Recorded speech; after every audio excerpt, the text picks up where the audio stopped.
When it comes to the fight for civil rights, liberty and safety, it's really easy to pick as role models those who pioneered these movements.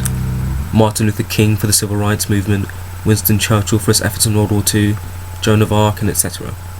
But for me, it isn't these people who inspire me the most, but the nameless people I like to call the people at the front.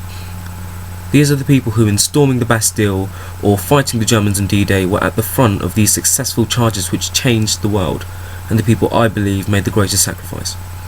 One of the few named examples which inspire me is Lieutenant Herbert Denham Brotheridge, or Den Brotheridge, supposedly the first Allied soldier to be killed in action on D-Day.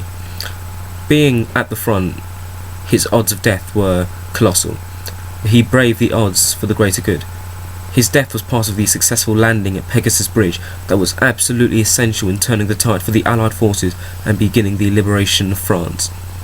The selflessness of Lieutenant Brotheridge and the nameless people at the front makes me understand what it truly takes to make a difference and inspires me to think like them.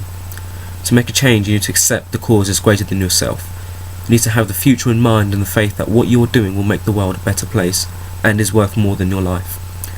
You need to be willing to be brave and put your head above the parapet, but realise you aren't fighting for change as an individual, but as one of many.